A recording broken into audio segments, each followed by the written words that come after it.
How's it going, Giants fans? Welcome back to Fireside Giants with your boys Alex and Anthony. Today we're talking about a big, rumbling, tumbling man on this Giants team, Dexter Lawrence. We want to discuss contract extensions, where he kind of lies, what his price tag may look like. Now, the Giants did ink him to his fifth-year option, so he's going to get paid $12 million for next season. Absolute steal for what it's worth. We're going to go through his numbers, take a look at kind of where he lies among kind of defensive tackles, interior defensive linemen in the NFL. He has been unblockable up to this point. Against the Eagles, who have the number one ranked pass blocking offensive line in football, we're going to see where he really can make his money here, where he really dominates against Jason Kelce, some of the best offensive linemen in the game.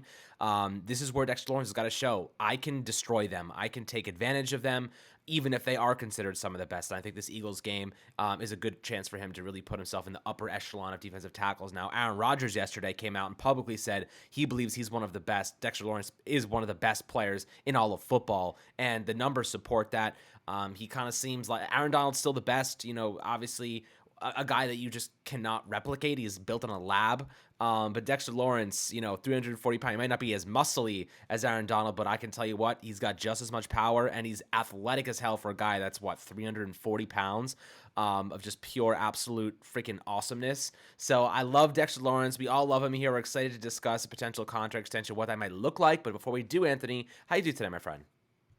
I'm doing great. I'm excited to talk about Sexy Dexy. You're damn right we all love him. How could you not? I mean, look at the passion that man plays with. I know we posted some clips on the Instagram as well. I mean, the guy is he just exudes like greatness, right? He just exudes greatness. Every single play, he's just beating the crap out of an opposing offensive lineman. And whenever you hear him speak in the media, he's just so jolly and happy. And he's someone that I would love to be friends with. Like, I would love to hang out with Dexter Lawrence. He seems hilarious. He's always cracking jokes in those wired up, the mic'd up things that you see. And of course, aside from that, he's a New York Giants fan from birth. I don't know if you knew that, but he grew up a Giants fan. That's why he got the Giants logo tatted on him when he went to the Giants, when he got drafted by them. He wants to be a Giant for life. He said that. He said, I grew up a Giants fan. I am a New York Giant. I want to be here for life. And the Giants are going to get that done. Now, entering the season, Alex, you mentioned that they picked up the fifth-year option. At the time, it looked like a steal, around $12 million for a great, maybe even elite run-stuffing defensive lineman. That sounds like a very good deal. But then he just elevated his pass rushing game to the next level. Now he's one of the elite interior defensive linemen in the NFL, one of the elite defensive players in the NFL. Dexter Lawrence is an absolute phenom in the trenches. His payday is going to be a whole lot more than $12 million now. Listen, $12 million for a 2-down defensive lineman who stuffs the run, fine. But when you've got a 3-down interior pass rusher on the level of Dexter Lawrence, you're talking at least 20-something million dollars in this day and age in this NFL. So it's going to be a huge payday for Dexter Lawrence, but man, I think he's completely deserving of it, and he's totally going to be worth every dime that the Giants throw his way, and I can't wait for the Giants to lock Dexter Lawrence up for life. Absolutely. They're going to give him an extension. You have Daniel Jones, Saquon Barkley, Julian Love, and Dexter Lawrence as the primary guys that are going to be getting paid. Now, of course, we got him at $12 million in 2024, 2025. We don't really have any money on the books, so we will be able to fit these contracts, and the cap will continue to increase. Long-term deals are good in this scenario because you're getting them at a cheaper price point. And, if they get Daniel Jones at $35 million, a couple years from now, we might be looking at that saying, damn, like he could have gotten 45, 50 because of how quarterbacks are being paid these days, especially if he continues to improve at the rate he is. But Dexter Lawrence this season is another monster. Big shout out to Andre Patterson, our defensive line coach, who has obviously played a big part, the other assistants, whoever is that had their hand in elevating Dexter Lawrence's game, has definitely panned out. But coaching seems to be the difference. You look at his previous seasons, even 2021, he was okay, 43 total pressures, played in 759 total snaps, and it was decent. He was a better run stopper than he was a pass rusher. But this year, it's all come together as just an elite player. 70 total pressures on the season over the regular season, 915 total snaps, 47 tackles solo, and you're also looking at 20 assists and 40 stops in the run game, which was a career high, and he has 2 forced fumbles. So a player of his caliber, definitely, like you said, getting over $20 million a year, but his pass rush metrics over the last couple of games, he's only missed 2 tackles in his last 11 games combined, which is ridiculous. I mean, the guy, he gets his paws on you, you're not getting away from him, you're dead to rights. And Dexter Lawrence, man, he's a big boy. The fact that he gets those roughing the passer calls is mainly because he's 340 pounds, and when he hits you, it's like a freaking freight train hitting you. So they're probably just scared for every quarterback's life life that he touches, because ultimately they're in danger the second he gets within a foot of them. And when he leaps on you, that 340-pound weight coming down on you with gravity, that's like a 500-pound bowling ball hitting you, man. That is not a good problem to find yourself in if you're Kirk Cousins or hopefully Jalen Hurts this upcoming weekend. But Dexter Lawrence in this most recent wildcard game was absolutely elite. He had one of the best games of any player on that team. 7 total pressures combined for 14 with Leonard Williams, who also had 7, 4 quarterback hits, 3 hurries. He had 2 solo tackles, 4 assists, and 2 stops in the run game. He was absolutely phenomenal. This is a player who is dominating against some of the best in the game. They had, the Vikings got their starting center back, and everyone was like, on the Vikings, yes, we got our starting center back in Bradbury. Dexter Lawrence put him to work, man. Dexter Lawrence forced him to go up against an unstoppable force. You know what I mean? Like, you're talking about a guy who you need 2 people to stop this man, and even then you can't stop him. So looking at Dexter Lawrence, the way he's developing, the fact that he's only 25 years old, he has 5 more years likely in the middle of his prime, and the coaching staff loves him. He loves being a New York Giant. This is one of those guys that when Eli Manning said, once a Giant, always a Giant, he's one of those guys that really fits that mold, and he's the epitome of that entire kind of assessment. But I'll tell you what, you're looking at a contract extension. There's a couple of other deals that kind of stand out, right? So Aaron Donald's 3-year, $95 million deal is like the gold standard. I don't know if we're looking at that type of money, but DeForest Buckner's 4-year, $84 million deal, it's all about the guarantees these days. And especially because he's such a good pass rusher, he doesn't really come off the field that often. You really want him kind of playing that dual role as a run stopper and pass rusher. But DeForest Buckner got 4 years, $84 million. Leonard Williams got 3 years, $63 million. And Chris Jones got 4 years, $80 million. So where we're looking to probably land is $21 million. I would really kind of look at DeForest Buckner's deal. That's $21 million per year, $84 million over 4 years, with about half of it guaranteed. I think that's probably pretty close to what Dexter Lawrence gets. Maybe give or take a little bit of wiggle room, but I think that a player of his caliber and the way he's playing, and if and they believe he's going to be consistent, which I think he will be because he's shown that. He's also really not been injury prone, knock on wood, a billion times. This is a guy that you can rely on. He's durable, he's reliable, and you pay for guys like that. You lay down the checkbook. You open the checkbook and say, okay, what do you want? Because you're a key asset here. You're a key defender. You're a key cog on our defensive line, and we want to maintain that relationship and keep you around here for the majority of your career, if not all of your prime. So, Anthony, when you're looking at Dexter Lawrence, you said over $20 million definitely makes sense. Do you think DeForest Buckner's deal, $84 million, 4 years, $44 million guaranteed, is kind of realistic? Yeah, so I think that is kind of realistic, but Dexter Lawrence is a better player than DeForest Buckner in my eyes. Now, I know DeForest Buckner a few years ago was pretty damn elite, but he's kind of getting a little bit past his prime, and you're talking about Dexter Lawrence as a 25-year-old interior defensive lineman who's this good.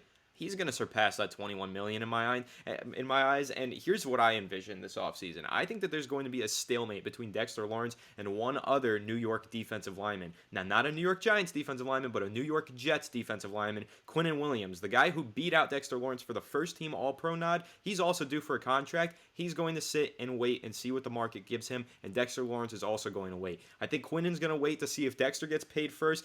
Dexter's going to wait to see if Quinnen gets paid first. I think there's going to be a little bit of a stalemate. So I don't expect this deal to get done immediately. I think the Giants ideally would like to get it done as soon as possible, but I think that there's incentive for each of those defensive linemen to wait for one another to sign. And then let's say that Quinnen Williams signs in at $26 million. Well, Dexter Lawrence is going to say, I'm better than Quinnen Williams. Give me $28 million. Or let's say that Dexter Lawrence gets 25, and then Quinnen Williams is going to say, no, I want 27. So that's how that's going to go. And I think realistically, those guys are going to fall right in the same price range, probably within $1 to $2 million of each other, because they're pretty neck and neck. I mean, I think Dexter Lawrence is the better player, but they're pretty similar players. They both have pass rushing prowess.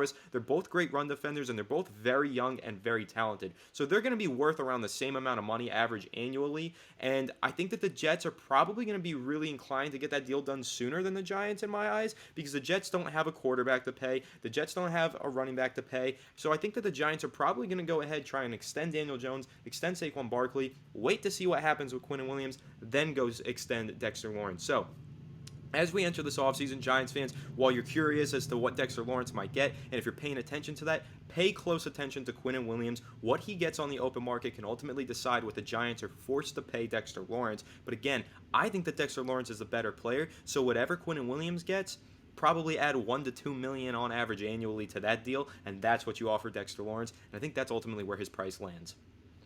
Interesting. I don't know. Quinn Williams had a really good year too. I think that I don't know who's better, but they both were just elite. I mean, you look at Quinn Williams. He's 25. He's actually almost the exact same age, which is definitely interesting. He's 25.1 according to PFF. So is Dexter Lawrence. They're exactly the same age. Obviously, Quinn Williams was a third overall pick back in 2019, and Dexter's the 17th overall pick. But you're right, though, in the sense that Quinn Williams did not have as many pressures. He had 52 compared to 70 from Dexter. He also played in like 400 or 350 fewer snaps, but his pass rush grades are phenomenal. And, across the board, he was also very, very, very good. So maybe they're in a similar price range. I honestly think they might kind of be around the same thing. Like you said, maybe a million or two difference. But it's marginal at best. I think that they're probably right in that tier one ranking. And, Quillen Williams, this is definitely his best year. And I think that, kind of Dexter Lawrence matched that. So the defensive tackle situation is going to be interesting, but thank God. The good thing is Quinton Williams, is he on his fifth year option too? I think he's also on his fifth year option for the Jets next year. So, they're in the same boat. The Giants and Jets, I imagine, are both going to lock those guys up long term because they're key elements to their defense. Dexter Lawrence, like, you cannot replace him. You know what I mean? Like, if you let Dexter Lawrence walk in 2024, the Giants lose basically their entire defensive line because Leonard Williams is going to be gone in the future. I don't think he's here for another 2 years. Maybe they restructure and add another year onto his deal, but I don't necessarily know. He's like best buddies with Dexter Lawrence, so maybe they want to keep that duo together.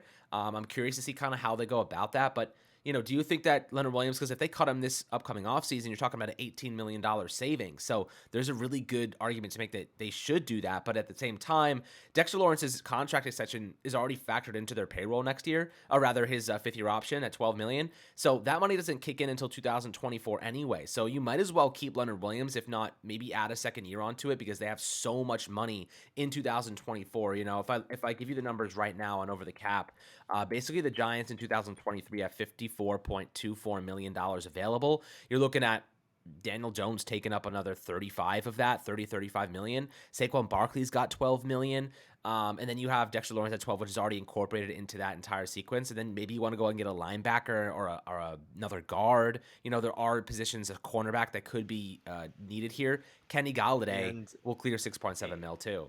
And their draft class is going to be larger than a normal seven-person draft class because they have extra capital. Right. So you're talking at least $10 million right there for their draft class alone. So, yeah, the Giants have a lot of money. I think they have the third most cap space going into this offseason, but it's going to dry up extremely quickly when you're talking about handing out extensions to a quarterback who's proving to be a franchise quarterback and, of course, a superstar running back and one of the best interior defensive linemen in all of football.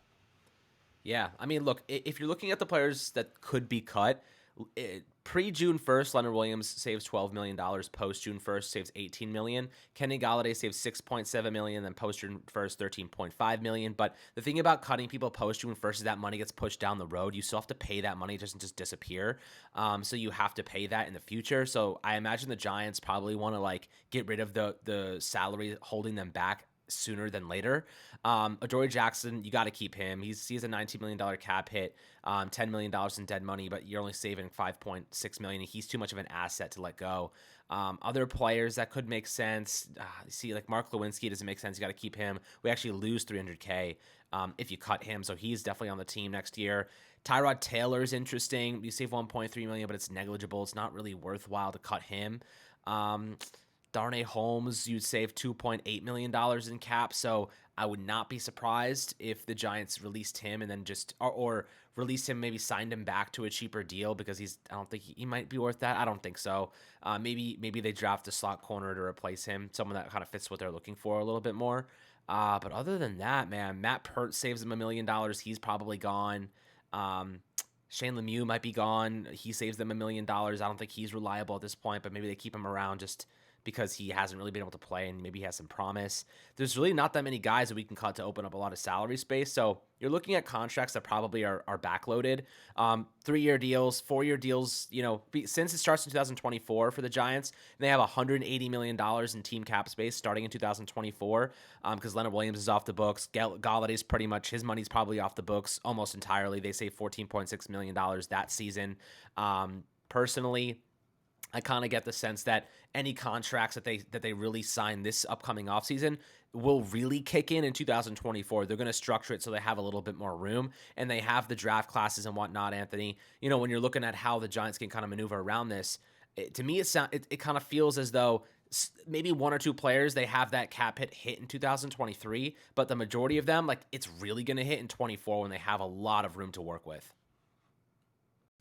Yeah, I think so too, and especially another thing to keep in mind is TV deals. The NFL is going to have a lot more salary cap space allocated to teams in the future. I think that the salary cap space, if I'm not mistaken, is supposed to balloon above 220 million this upcoming offseason. So I know that we're talking about projected cap space right now. Giants have around 54. That could probably move up like another 5 or 6 million, depending on what happens with the NFL. When they set that new salary cap, they could be in line to get even more money because the salary cap for every team is going to expand. And then when you're looking ahead down the road even further, Alex, as you are to 2024, well, you're talking about YouTube Premium just paid a boatload of money to get Sunday Ticket from the NFL. That's going to increase the salary cap. All of that stuff. You got to keep that in mind. Fox has the Super Bowl this year, next year. What if ESPN wants it? They haven't had it in a while. They might drop a ton of money to go ahead and get it. So you got to keep all of that stuff in mind because that ultimately does help the salary cap for all those teams. The way that the NFL is just expanding, it's becoming more marketable. It's becoming the most watched thing in the freaking world, arguably. And when you look at that, it just means more salary cap space. So yeah, this offseason, I think the salary cap space is going to go up a little bit. That'll help the Giants out. Realistically, you mentioned some of those players. I think that the Giants end up, if you take all of the sign-ins that they're going to make out of the equation, you just look at the 54 that they're currently projected to have, and then look at all of the cuts and releases that they're going to make. I think they end up with around 75 million, but it's all going to get sliced down to pieces from then on because, like we said, Daniel Jones, Dexter Lawrence, of course, Saquon Barkley, and then I think they're going to try and go out there, find the receiver, a linebacker like you mentioned. So I think you're going to go from 75, you're going to have to take 10 million of that off because of the draft class, and then you're going to have to sign all those players. So realistically, the Giants are probably going to have themselves $10 million or so in free agency, which really isn't that much money. But when you do look ahead, Alex, the Giants have a lot of key players on rookie deals. Kayvon Thibodeau's on a rookie deal, but next offseason, you're talking about giving Andrew Thomas an extension, and that one's going to be worth a boatload of money. So the Giants actually have a lot of great in-house talent right now that they're going to have to pay up for.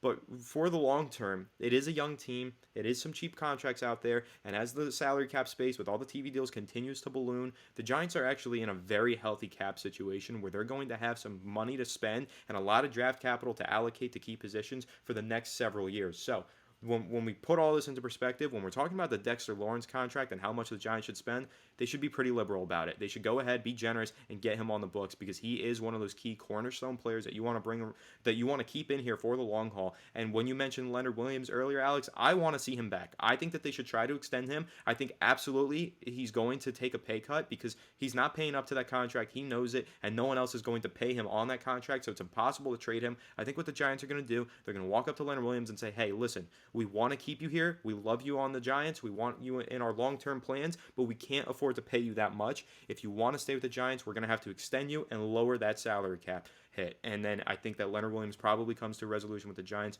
lowers his yearly average salary, and probably stays with New York and continues to build that fearsome tandem alongside Dexter Lawrence because those two playing together, I don't think Dexter Lawrence is as good as he is without Leonard Williams. I don't think Leonard Williams is as good as he is without Dexter Lawrence. So you got to keep those two players together until, at the very least, you find someone in the first 3 rounds of the draft that can replace Leonard Williams within the next 1 to 2 years.